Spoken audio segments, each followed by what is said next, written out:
Ako po si Alo. Dalawang kwentong ibabahagi ko.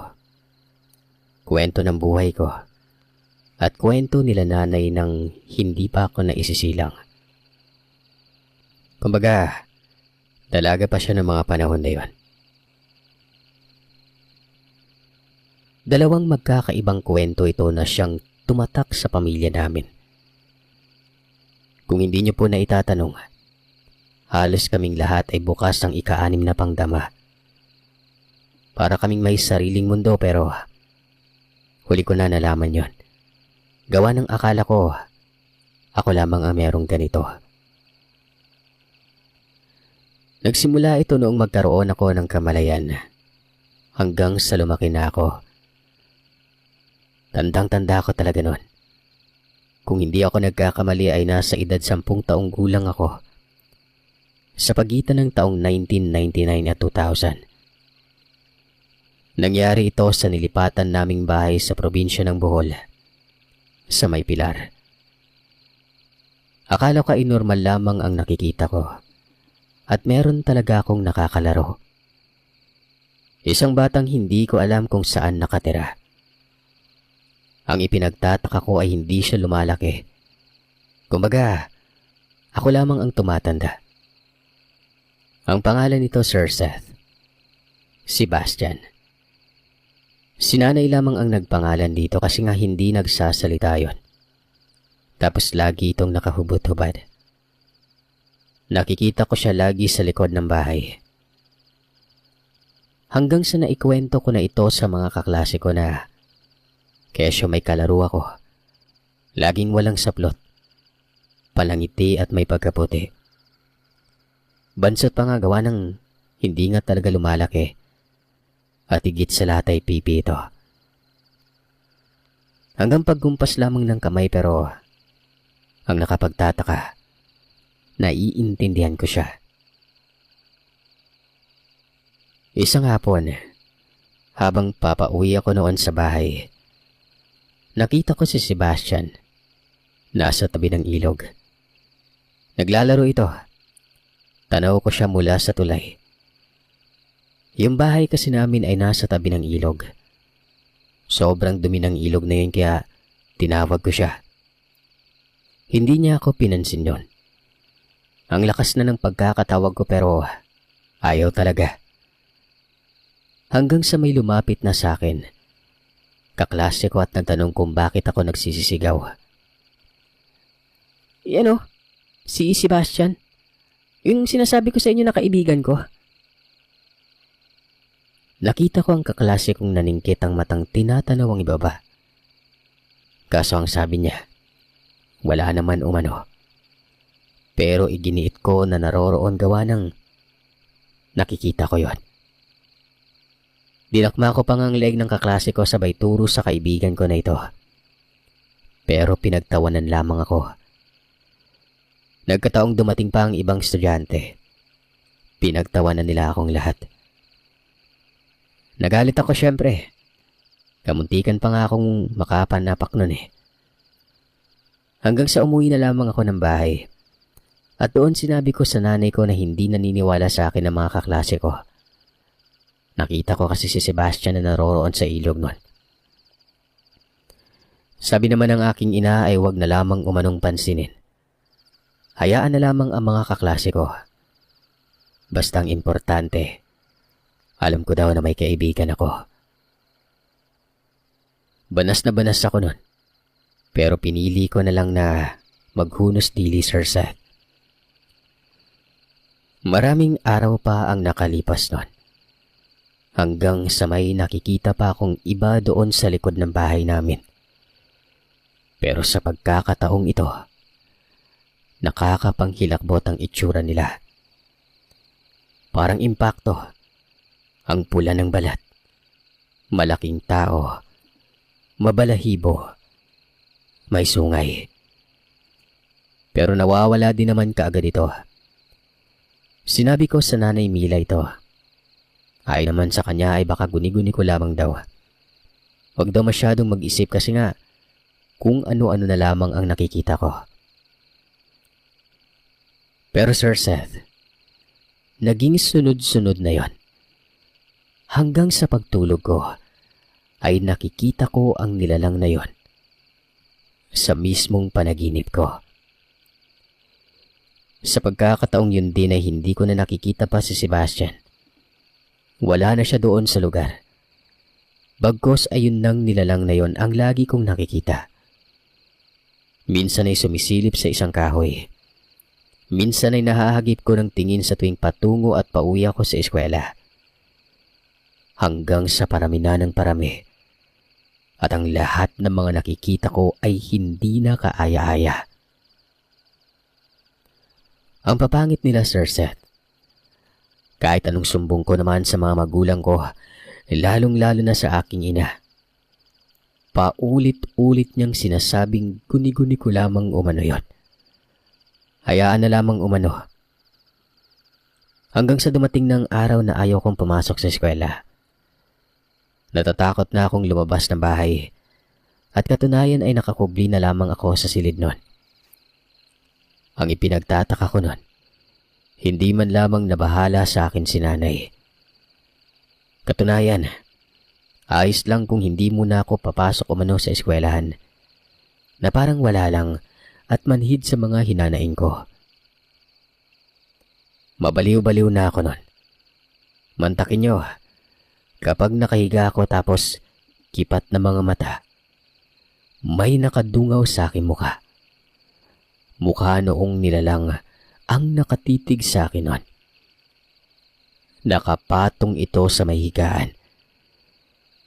Kapag pinipikit ko ang mga mata ko, ayaw ko nang ibuka gawa ng alam kong may nakadungaw sa akin nun. Kayo ba? Nakaranas na ba kayo ng ganito? Yung nakaidlip ka tapos pagdilat ng mga mata nyo, may mukhang nakadungaw sa'yo.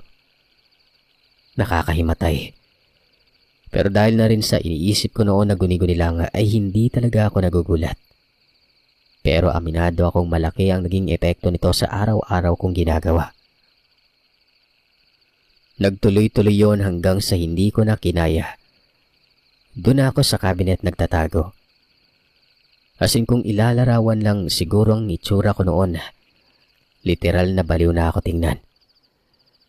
Tapos ito pa. Nagugulat ako gawa ng konting kaluskos lang. Naririnig ko nun. Maging ang mga apak ng ipis. Tapos may kung ano-anong pumapasok sa isip ko na may kaganapan. Parang totoo. Kagaya na lamang nang nakikita ko ang mga kaklase ko na nagtatawanan nun. Tapos galit ang guro. Tapos ay nakakakita ko sa isip ang mga nakakatakot na tagpo. Kagaya na lamang ng dugo ang tao, patay na bata, tapos nagbabanggaan ng mga sasakyan. Hanggang sa may inamin sa akin ang nanay ko. Pero doon ito nangyari sa silid niya. Basta parang nanigas bigla ang katawan ko habang nakikinig sa kanya noon. Ayon sa aking ina, ang mga nakikita ko daw ay mga bagay na hindi umiiral sa realidad. Pero hindi daw ako baliw. Totoo ang mga nakikita ko noon. Nasa dugo daw namin ang bukas ang ikatlong mata o ang pang-anim na pangdama. Sa side ito ng lolo ko, kay Lolo Pablo. Ang pagkakaroon naman ng ganitong abilidad ay nasa linyada ng lolo na dating isang albularyo. Paglilinaw pa ng nanay, ang pagsisiwalat niya ay para lang mapukaw ang atensyon ko at hindi matakot nun. Ang ipinag-aalala niya lamang noon ay yung mga bago kong nakikita. Yung para umanong mga impakto. Hindi na umano maganda ang ganon. Dapat ay magtanim ako ng tapang para layuan nila ako. Tapang lamang umano ang tataboy doon kasi nga kapag nagpadala ako sa takot, tuluyan akong mababaliw at pwede ding sapian ng mga nilalang na ito.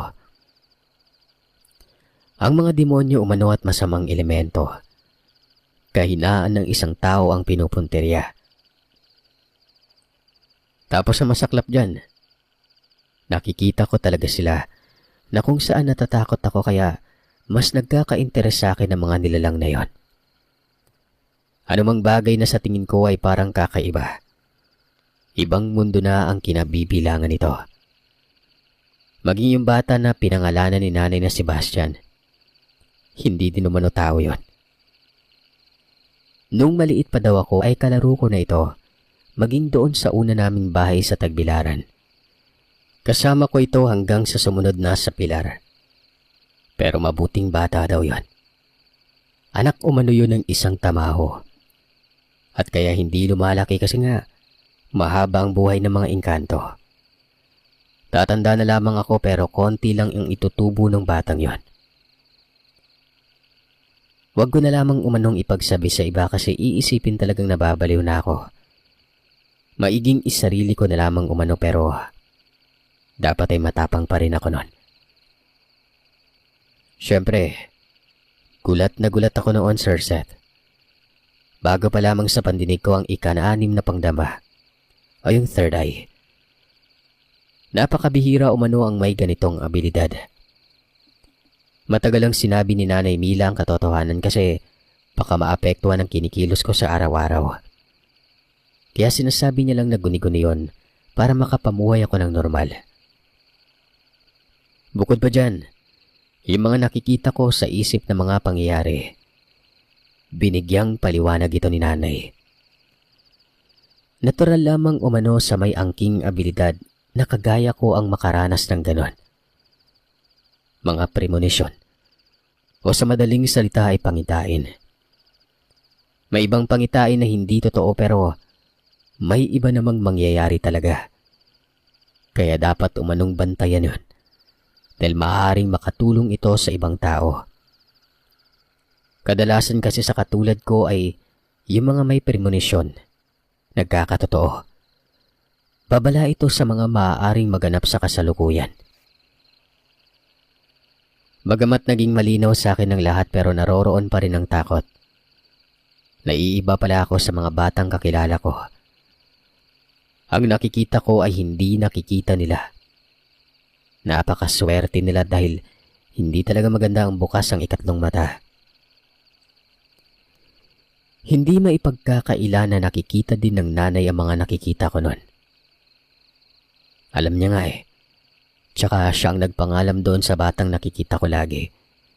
Yung si Sebastian. Hindi naman talaga nakakatakot ang kwentong ito pero nais ko lang iparating na totoo ang mga nakakubling bagay. O sa Bisaya, dili ingon nato. Nung tumatagal na ay para na ring tinanggap ko ang sarili ko. Nasanay na lamang ako. Nakabalik ako sa eskwela pero anumang nakikita ko ay hindi ko talaga pinagsasasabi. Minsan pa nga, may impacto na sumusunod sa kaklase ko noon para bang may masamang balak. Balisa ako syempre. Gusto kong tulungan. Pero ang balik naman ito ay sa akin. Sino bang maniniwala sa akin, di ba? Hinayaan ko na lang hanggang sa tumagal. Yung kaklase kong yon namatay. Nagsawalang kibo lamang ako. Tiniis ko ang lahat pero nakakaramdam ako ng matinding konsensya. Yung mga nagpapakita sa akin ay parami ng parami. Kapag gumigising ako sa umaga, may nakikita akong bata na duguan sa may pasilyo. Tapos kapag nananalamin ako noon, ay may napapadaan sa likuran ko. Nagugulat ako pero hinahayaan ko lang. Kumbaga, bahala kayo dyan. Feel at home na lang. Minsan pa nga ay may tumatabi sa akin na, alam mo yung parang bangkay. Matandang babae. Nanlilimahid sa kung ano tapos walang mga mata. Yung buhok pa, konti na lamang at kita ko yung anit na ang bungo ay nakausli nun. Kinakausap ko nga. Tinatanong ko kung anong problema pero hindi naman nagsasalita. Hanggang sa naglaho na lamang yung bigla. Ang sabi ng nanay ko ay lapitin daw ang mga elemento, ang katulad namin. lalo na yung mga kaluluwa na may nais iparating sa pamilya nila. Pero wag ko na lamang pa rin umanong pansinin. Ang hindi ko talaga malilimutan ay ang pagpapakita ng lolo ko matapos niyang mamatay. Ilang araw lang ay nagparamdam na ito sa akin. Siguro hindi lang sa akin kung hindi kaming lahat na naroroon sa bahay. Maging sa katiwala namin at si tatay, nagpaparamdam sa kanila. Pero hindi nila nakikita. Kami lamang ng nanay ko ang nakakakita talaga. Pero dahil madalas ay wala ang nanay ko doon ay nasusolo ko ang pagpaparamdam ng lolo. Umiiyak si lolo. Tapos may kung anong sinasabi na hindi ko naman naririnig nun. Bumubuka-buka ang bibig niya. Doon ito nangyari sa may beranda namin na kung saan tambayan ito ng lolo. May tumba-tumbang upuan kasi doon. Hindi ko naman ipinaalam sa nanay ko ang mga tagpong yon. Kasi nga iniisip ko na baka pati sa kanya ay ganoon din si lolo. Ito palang mga kaluluwa. Kung anong suot nila sa pagkamatay ay yun din ang suot nila kapag nagpapakita na. Yun ang nakita ko kay lolo.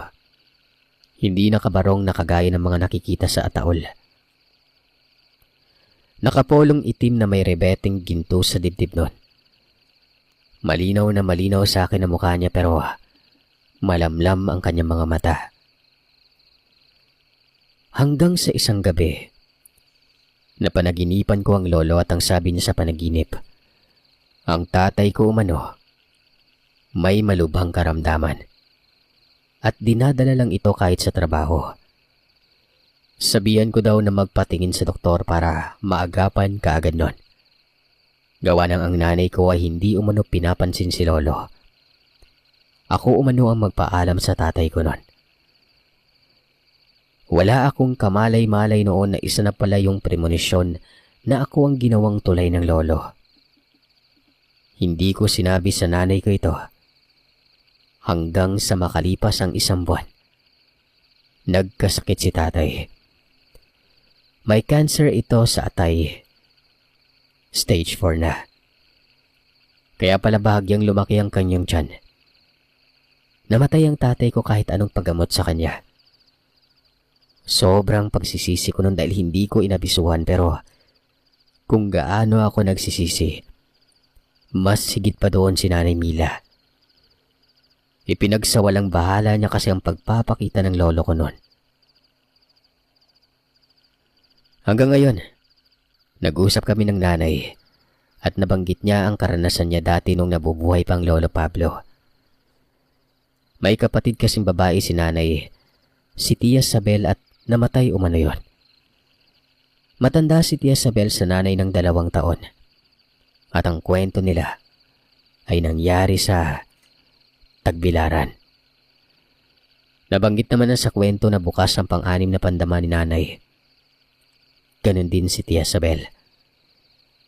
Ang kaibahan lamang sa naranasan ko kumpara sa naranasan nila, mas nakakahilakbot ang sa kanila nun. Dekada 80 ito nangyari. Hindi sila nagtaka sa mga nakikita nila nun dahil maliliit pa lamang.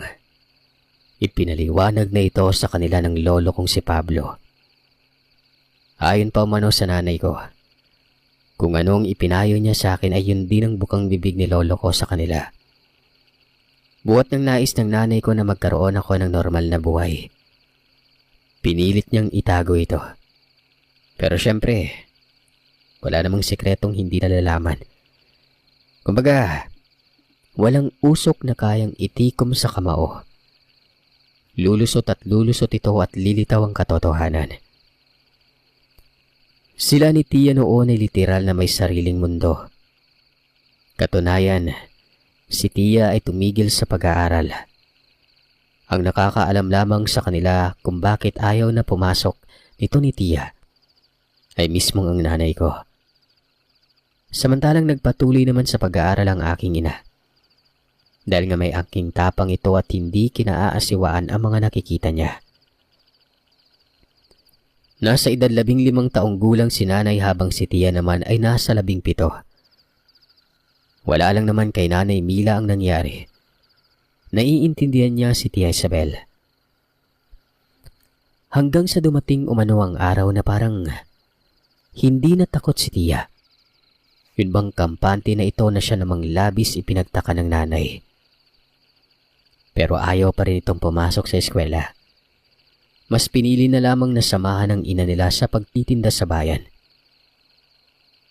Pero may kakaiba kay Tia nun. Hindi halos nagsasalita. Makikitang kampante pero iba ang kinikilos niya.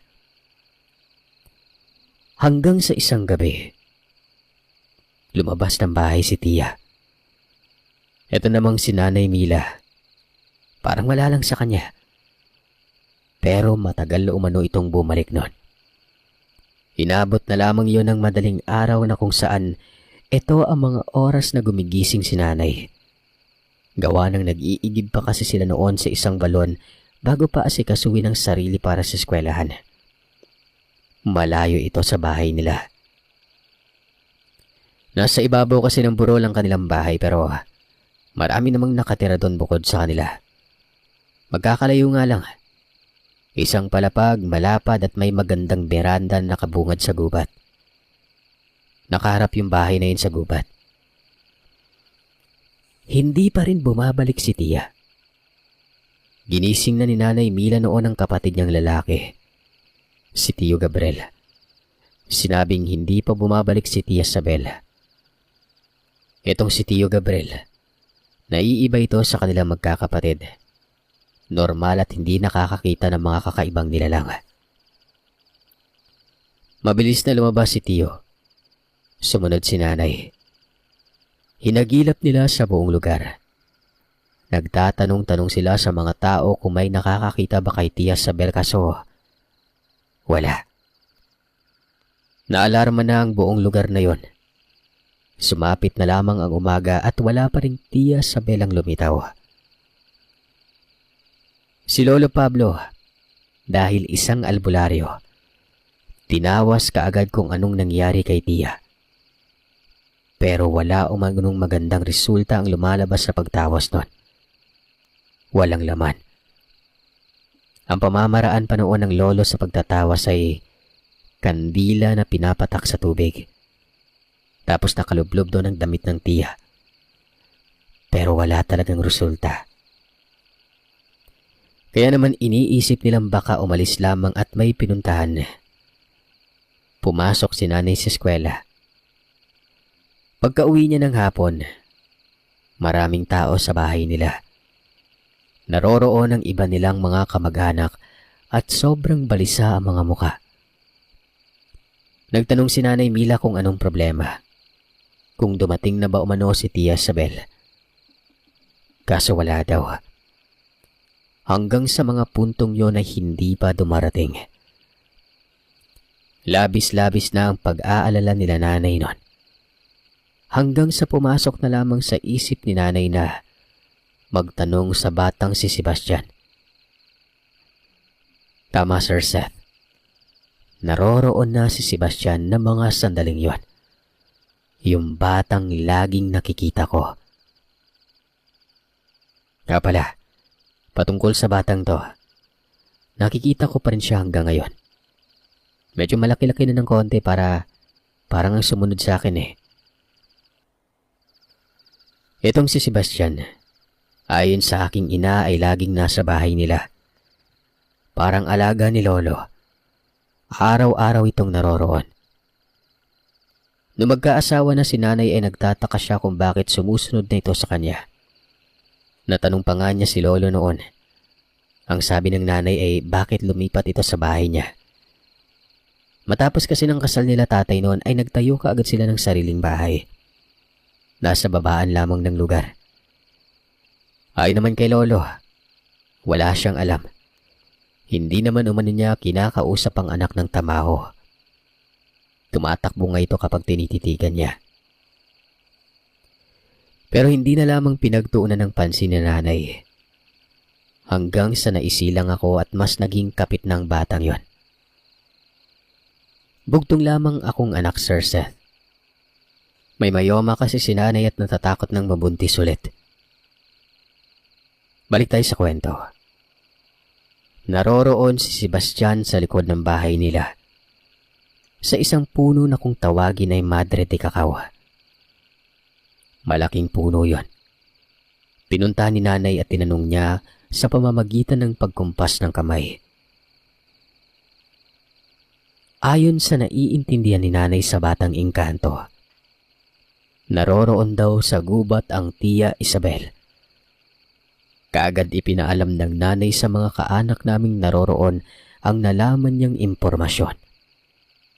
Nagtanong pa ang mga ito kung paano nalaman ni Nanay Mila ang kinaroroonan ni Tia pero hindi na nagpaliwanag pang nanay.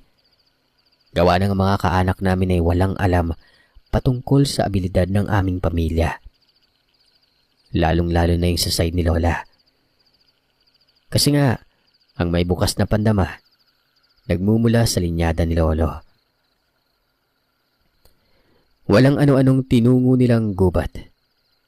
Si nanay naman noon ay mabilis nagbihis ng damit. Naka-uniforme pa kasi si nanay. Sumunod din siya pagkatapos nun. Takip silim na noon kaya madilim na ang loob ng kakahuyan. Mabilis na natagpuan si Tia. Nakatayo lamang ito at nakatulala sa gilid ng pangpang na para bang magpapatiwakal. Dali-daling hinatak yun ng isa sa mga kamag-anak namin. Tapos ay tinanong kung anong ginagawa niya sa lugar. Pero ngumingisi lamang si Tia. Hindi nagsasalita na para bang wala na sa katinuan. Mabilis na dinala sa bahay at doon sinuri kaagad ng lolo. Yung mga tao naman, umuwi na. Maiging pinagmasdan ng lolo si Tia Isabel na para ba umanong kinikilatis itong maigi. Hanggang sa nagsalita na si lolo at ang mga sinabi nito ay labis na ikinagulat nila nanay at ng kapatid nitong si Tio Gabriel. Ultimong si Lola ay nagulat. Ayon kay Lolo, hindi na daw si Tia ang nakikita namin. Bagkus, lamang lupa umano ang humalili sa katawan nito. Kinuha ng mga engkanto ang kaluluwa niya. Ang nakikita niyo ngayon, pansamantalang katauhan niya lang ito. Pero bukas, kung hindi maibabalik ang kapatid niyo, hindi na siya makakabalik pa. Mamamatay itong katawan na to. Tingnan mo, Mila, mga mata ni Isabel. Tingnan mo. Dali-daling tinitigan maigi ni Nanay Mila ang mga mata niya. Nanlaki umano ang mga mata ni Nanay dahil nag-iiba-iba ng kulay ito. Umiitim tapos bumabalik sa normal. Kaagad nagkutob si nanay na maaaring tama si Lolo Pablo. Nagtanong kaagad ang nanay kung ano ang gagawin nila. Ang sabi naman ng lolo ay hanapin nila sa gubat ang lamang lupa na kumuha sa kaluluwa ng Tia. Dagdag pa ng lolo, hindi kasi nakikinig si Tia Isabel.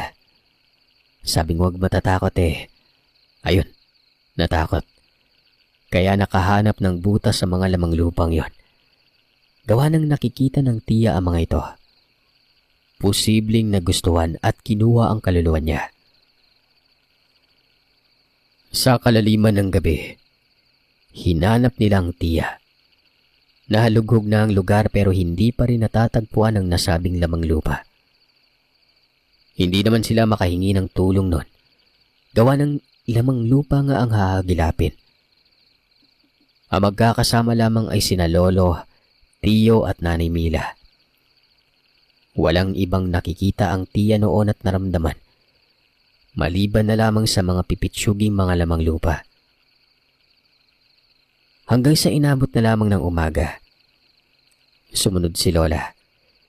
Bit-bit ang balitang hindi na daw gumising si Tia Isabel. Hindi na rin humihinga. Wala nang buhay yon. Umiyak ang lola habang sinasalaysay ang pangyayari. Si lolo, sa tindi ng galit ay pinagtataga nito ang mga kahoy doon. Si tiyo naman ay nagwawala kasabay ng lolo at sinisisi pa nito ang kung anong abilidad na naipasa sa mga kapatid niya. Isa pa, dapat ay hindi pinabayaan ng tiya. Sinisisi niya si Lolo Pablo na dapat umano ginawan ng paraan. Ang dahilan naman ng lolo, abala siya at hindi naman isinangguni sa kanyang problema ng tiya. Maliban na lamang sa pagtigil nito sa pag-aaral. Walang imik si nanay pero patuloy sa pag-iyak nun. Si nanay lamang kasi ang nakakaalam noon kung anong dahilan kung bakit hindi na pumapasok sa eskwela si tiya. Isa din siya sa mga dapat sisihin. Dala-dala niya ang konsensyang ito hanggang sa kasalukuyan. Kaya nga paulit-ulit niyang sinasabi sa akin ang pagiging matapang. Gawa ng baka matulad ako sa tiya noon. Pumanaw si tiya. Yung labi niya, parang hindi patay. Parang natutulog lang. Hindi nga yun ipinaimbalsa mo kaagad dahil baka mabuhay. 4 na araw yun bago pa nila ipinaalam sa mga kaanak na patay na. Mahirap naman kasi ipambalita. Paano na lamang kung mabuhay pa? Ito na rin ay batay sa mga sinabi ng lolo. Baka isauli ang kaluluwa. Pero wala. Kaya ayon, tinanggap na lamang nila ang pangyayari. Sobrang nalungkot ang nanay. Si tiya lamang kasi ang nakakausap niya partikular sa mga bagay na kakaiba. Sabi ng nanay, noong nagkulong daw ito sa may silid, posibleng hindi na kaluluwa ng tiya ang nagdidikta sa katawan. Wala na talaga ito. Ilang araw nang nadukot ng engkanto ang kaluluwa. Sa nalaman ng nanay sa patuloy na pagsusuri ng lolo, ang lamang lupang yon ay tinatawag na walog. Mandirigma ang walog pero nagtataka ang nanay kung bakit napagkadiskitahan ng tiya. Ayon na lang sa kanyang opinyon, baka ginawang alaga ang tiya o hindi naman kaya inasawa. Sa ngayon, kasapi na ako ng isang samahan. Si nanay lamang din ang nag-udyok sa akin. Kung hindi ako nagkakamali, isa sa mga sender niyo ang pumasok din sa isang samahan. Kasama ko siya. At Sir Seth, siya ang dahilan kung bakit ako napasulat. Sa mga nakikinig ngayon, ang tinutukoy kong tao ay yung sender ng inimbal sa mong aswang. Yung bida doon, si Lloyd. Nakasama ko sa Bacolod. Sa isang pasilidad doon na sobrang luma. Kami yung mga naglinis ng kung ano-ano mga nilalang na nakatira. Nakasama ko na din siya sa Iloilo at naimbitahan kami ng isang pamilya doon. Ginagambala umano ang anak nila ng kaluluwa sa kanilang bahay. Alam niyo, hindi kaluluwa ang bumungad sa amin doon, kundi mga diwending puti. Hindi ginagambala ang anak nila bagkos ay nakikipagkaibigan lamang ito. Ang nilalang na puting diwende pa nga ang mga gumagabay sa kanilang swerte sa buhay. Yung pamilyang yon mayaman. Maraming negosyo. Si Lloyd noon ay napapailing na lamang. Napakalayo ng binahe namin tapos yun lang palang problema. Kung sa bagay, pinapasahura naman kami. Basta, hindi biro ang magkaroon ng abilidad na ganito. Dahil kung walang sapat na tapang, kung hindi mababaliw, papatayin o kukunin ka ng elemento. Lalong-lalo na ng isang demonyo.